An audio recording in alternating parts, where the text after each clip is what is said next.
오늘의 사연 시작합니다. 안녕하세요. 결혼 생활 1년을 못 채우고 이혼을 하게 된 30대 초반의 여성입니다. 이 사연을 말씀드리기까지 많은 용기가 필요했어요. 아는 사람한테 이야기하자니 너무 부끄러워서 이렇게 차라리 익명으로 사연을 적어봅니다. 남편과 저는 같은 건물에서 일하면서 알게 되었어요. 저는 2층에 위치한 학원에서 영어를 가르치고 있었고, 남편은 바로 위층 보험사무실 팀장으로 일하고 있었죠. 언뜻 보면 같은 건물에서 일한다는 점을 제외하곤 접점이 없어 보이지만, 그래도 1년 넘게 오며 가며 얼굴을 마주치다 보니 자연스럽게 서로 안녕하시냐는 인사 정도는 나누는 사이가 되었죠. 그러던 어느 날 남편이 먼저 저한테 말을 걸더라고요. 언제 한번 점심이라도 같이 먹자고요. 이건 누가 봐도 데이트 신청이잖아요. 솔직히 그동안 저 역시 남편을 좋게 보고 있던 터라 흔쾌히 그러자 했습니다. 물론 한편으로는 혹시라도 보험을 권하려는 건가 싶은 의심이 없었던 건 아니지만, 그럴 목적이 있었다면 진작에 말을 꺼내지 않았을까요? 그렇게 주말에 만나 점심도 먹고 차도 한 잔 마시게 되었는데, 보험의 비읍자도 안 꺼내더라고요. 그러더니 오래전부터 저한테 관심이 있었다면서 정식으로 한번 교제해보는 게 어떠냐 고백을 해오는 겁니다.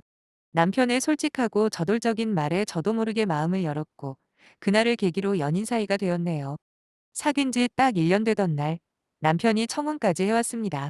결혼 이야기가 본격적으로 오가면서 처음으로 양가 어른들에게 인사를 드리게 되었죠. 시어머니는 푸근한 인상이 인상적인 평범한 분이셨는데, 시아버지 같은 경우에는 좀 특별했습니다. 서울근교의 대학 강단에 서시는 대학 교수셨거든요. 직업도 직업이지만 방송에도 몇 번 나오셨을 정도로 나름 유명하시더라고요. 거기다 당시 살고 계시던 지역에서 정당 활동 같은 것도 열심히 하시며, 늦은 나이지만 정치에도 꿈을 가지고 계신다고 들었습니다. 결혼 전까지 자주 뵙지는 못했지만 그래도 찾아뵐 때면 항상 저를 웃는 얼굴로 대해주셨어요. 말씀도 얼마나 젠틀하고 점잖게 하시는지, 그때는 제가 살면서 만나온 모든 중년 남성 중에 가장 훌륭한 인품의 소유자라고 생각할 정도였습니다. 거기다 아들은 아빠를 닮는다잖아요. 제 남편도 언젠간 시아버지처럼 멋지게 나이가 들어갈 거라고 생각하니 더욱더 결혼에 대한 확신을 갖게 되었죠. 저희 친정 부모님도 그렇고 시부모님도 마찬가지로 형편이 여유가 있는 편이시라, 혼수나 예단 같은 건 남들 눈에 부끄럽지 않을 만큼 갖출 건 다 갖추면서 했습니다. 그리고 가장 중요한 신혼집에 대한 의논을 하는데 시아버지께서 그러시더라고요. 1년 안에 근무하고 있는 대학교를 옮기실 거라고요. 그런데 위치가 경기도다 보니 어차피 이사를 해야 한다면서 차라리 1년만 같이 살다가 당신들이 이사를 하면 그대로 살던 집을 물려받는 게 어떠냐고 제안을 하시는 게 아니겠어요? 여러분들도 아시겠지만 요즘 자기 집을 가지는 게 좀 힘든가요? 아무리 집값이 폭락했다고 해도 여전히 중산층에겐 머나먼 꿈이잖아요.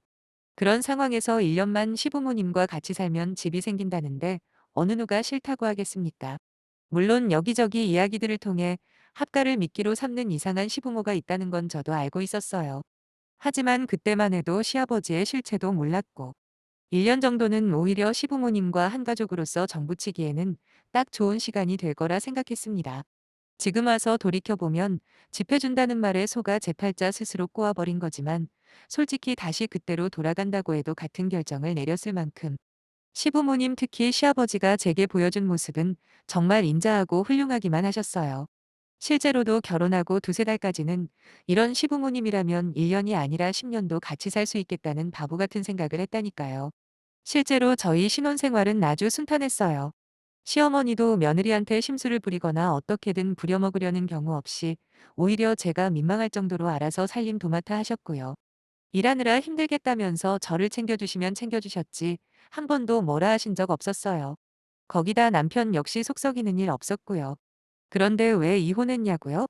정말 열길 물속은 알아도 한길 사람 속은 모른다는 말이 딱 맞더라고요. 시아버지에 대해서 제가 몰랐던 게 하나 있었어요. 그건 바로 술이 만취가 되면 완전히 다른 모습이 나온다는 거였습니다. 사실 시아버지께서 애주가라는 건 이미 알고 있었어요. 물론 그게 잘못된 거라고 말하고 싶은 것도 아니고요. 당장 저만 해도 술자리를 좋아하는 편이거든요. 제가 주량이 좀 센 편입니다. 소주 3병까지는 표시도 안 날 만큼 잘 마시는 제가 단지 술을 자주 마신다는 이유만으로 누굴 욕하겠어요? 문제는 시아버지가 술만 취하면 완전히 다른 사람이 된다는 거였어요. 마치 지킬 박사처럼 술 마시기 전의 모습과 술 취한 모습이 전혀 다르더라고요. 이게 그냥 취했을 때랑 완전히 인사불성이 되었을 때랑 구분을 좀 할 필요가 있는데, 적당히 취했을 땐 여전히 젠틀하고 매너 있으시거든요. 오히려 더 다정하고 유머 감각까지 늘어나니 더 멋져 보이기까지 했다니까요. 그런데 문제는 어느 정도 술이 들어가고 취기가 심하게 올라버리면 그때부터 말 그대로 쓰레기가 되더라고요. 처음 몇 달은 전혀 몰랐습니다. 집에서 반주를 자주 하시는 건 알고 있었지만 그때마다 적당히 드셨거든요. 그리고 밖에서 많이 드시고 올 때면 항상 늦게 들어오시니까 제가 알 방법이 없었죠. 원래 제가 한번 잠이 들면 누가 업어가도 모를 만큼 깊이 잠드는 스타일이라 시아버지가 술 드시고 늦게 와서 무슨 행패를 부렸는지 초반엔 몰랐습니다. 거기다 시아버지 역시 며느리와 함께 사니까 나름 조심도 하셨던 것 같고요. 하지만 사람이라는 게 조금씩 익숙해지다 보면 방심하기 쉽잖아요. 한 번은 이른 저녁부터 이미 한 잔 드시고 오셔서는 집에서 다시 술상을 봐달라고 하시더라고요. 그때까지만 해도 아버님에 대한 존경심이 컸기에 시어머니와 함께 안주해서 같이 술을 마시게 되었죠. 그런데 한참을 잔을 비우시던 시아버지가 저한테 그러는 겁니다. 자기는 평생 아들밖에 없어서 외로웠는데 제가 들어온 후로부터 마치 딸이 생긴 것 같아 너무 기쁘시다고요. 저도 좋은 아버님 어머님 만나게 돼서 감사한 마음뿐이라 화답을 하는데 갑자기 한번 안아보자 우리 며느리 이러시는 게 아니겠어요? 엄청 당황스러웠죠. 그래서 옆에 있던 남편과 시어머니를 바라봤는데 아무렇지 않은 표정으로 저를 보고 있는 겁니다. 그런 상황이다 보니 저는 제가 괜히 혼자만 이상하게 생각하는 건가, 원래 이 정도는 상식적인 건가 싶어 엉거주춤한 자세로 아주 살짝 안아드리려고 했습니다. 저만 이상한 사람처럼 되는 분위기가 너무 싫었거든요. 근데 시아버지가 저를 당기더니 아주 강하게 포옹을 하는 거예요. 너무 놀라 저도 모르게 시아버지를 밀쳐버렸죠. 아니, 그렇잖아요. 솔직히 아무리 존경하는 시아버지라 해도 일단은 피 한 방울 섞이지 않은 남 아닙니까? 거기다 저 같은 경우에는 자라면서 저희 아빠와도 스킨십 별로 안 하고 컸습니다. 그러니 시아버지가 저를 와락 안았을 때 얼마나 징그러웠겠어요. 근데 문제는 이때부터였어요. 저한테 밀쳐진 시아버지가 소리소리를 지르면서 화를 내더라고요. 자기는 이쁘다고 그런 건데 어떻게 이럴 수가 있냐면서요.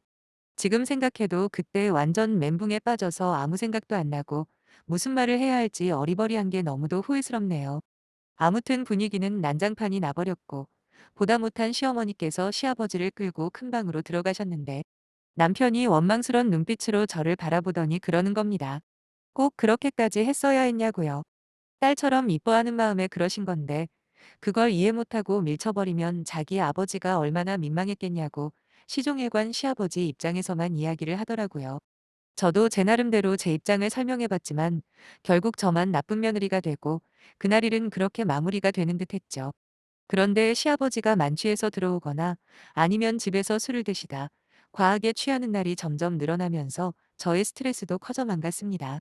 더 이상 남편을 믿을 수도 없었고 시어머니야 착하시긴 해도 워낙 시아버지한테는 꼼짝을 못하는 터라 그 누구도 제 편이라고 할 사람이 없었어요. 전에는 적당히 드시면서 나름 자제를 하시던 시아버지도 한 번 두 번 인사불성으로 실수를 하기 시작했고 그 대상은 대부분 저였죠. 아마도 미움털이 박힌 것 같았어요. 특히 시아버지는 술에 취하면 유난히 스킨십에 연연했고 언제나 딸 같다는 핑계로 제 손을 잡으려고 하거나 아니면 지난번처럼 한번 안아달라고 하시는데 진짜 죽겠더라고요. 그러면 시어머니는 또 술에 취한 시아버지를 끌고 큰 방으로 겨우 들어가시곤 했죠. 정말 저를 화나게 한 건 그런 모든 과정을 직접 보면서도 그저 며느리를 이뻐해서 그러신다고 치부해버리는 남편의 태도였습니다. 솔직히 그 부분만 빼면 남편으로서 나쁘다고 볼 수는 없었기에 저는 결국 남편에게 이사를 가자고 말을 하게 되었죠. 제 나름대로 오랜 시간 고민하고 말을 한 건데 남편은 단칼에 거절을 하더군요. 조금만 더 버티면 시부모님이 떠나실 테고 그러면 모든 게 해결될 거 아니냐면서 그냥 무작정 참아보라는 말밖에 안 하는 겁니다. 처음엔 그래 볼까도 생각한 적이 있습니다. 남편한테 큰아자가 있는 것도 아니고 시아버지 같은 경우에도 만취만 하지 않으면 세상 그렇게 좋은 분이 없어 보였으니까요. 하지만 시가에서 하루하루 시간이 지날수록 시아버지의 술주정은 더욱 심해지기만 했고 제가 할 수 있는 유일한 방법은 최대한 시아버지와 마주치지 않는 것뿐이었죠.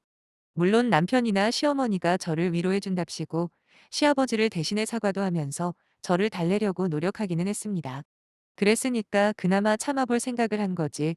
그게 아니었으면 진작에 그 집에서 나와버렸겠죠. 그렇게 빨리 1년이 후딱 지나서 남편과 둘이서 살 날만 기다리고 있었는데 생각지도 않은 일이 생겨버린 거예요.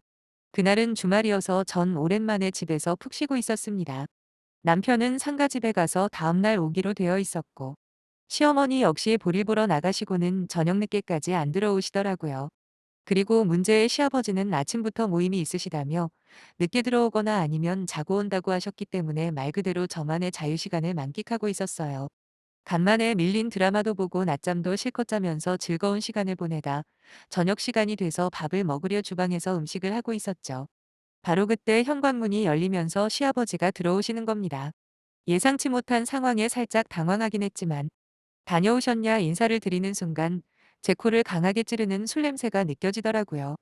술을 얼마나 드시고 오셨는지 벌써 혀가 꼬부러진 시아버지께서 한 잔 더 먹게 안주 좀 내오라고 하시길래 마침 제가 먹으려던 불고기를 내드리고 전 급하게 외출 준비를 했습니다.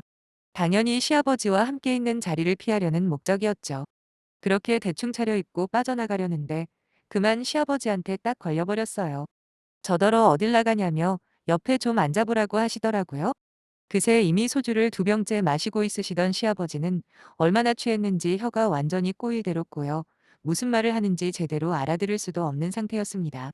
그냥 무시하고 나가버릴까 하다가 그러면 또 무슨 일을 벌일지 모른다는 두려움에 일단 옆에 앉았더니 그때부터 시아버지는 더 빠른 속도로 술잔을 비우시더군요. 평소 같으면 시어머니나 남편이 말려서 이 정도까지는 취하지 않았을 텐데 어차피 제 말은 들으시지도 않다 보니 30분도 안 돼서 그야말로 인사불성 만취 상태가 돼버리셨죠. 그러면서 또다시 저를 보며 딸 같다느니 너같이 예쁘게 생긴 애가 며느리로 들어와서 얼마나 행복한지 모른다느니 슬슬 선 넘는 발언을 하시는데 너무 불쾌했네요. 그래서 전 몰래 핸드폰을 가져다가 녹음을 하기 시작했어요. 딱히 다른 의도가 있었던 건 아니고 나중에 남편과 시어머니에게도 들려드리고 결정적으로는 시아버지 본인에게 직접 들려드리려고 했었거든요. 아무래도 자기가 취했을 때 어떤 모습인지 직접 확인한다면 분명히 느끼는 바가 있을 거 아니에요. 사실 시아버지는 술주정을 하신 다음 날엔 항상 기억이 잘 안 난다며 책임을 회피하시다 보니 딱히 따지기가 참 애매하더라고요. 그런데 점점 시아버지의 입에서 이상한 이야기가 흘러나오는 겁니다. 자꾸 저보고 누굴 닮았다고 그러시면서 제 손을 잡으시려 한다거나 또 한 번만 안아보자는 소리를 하시대요.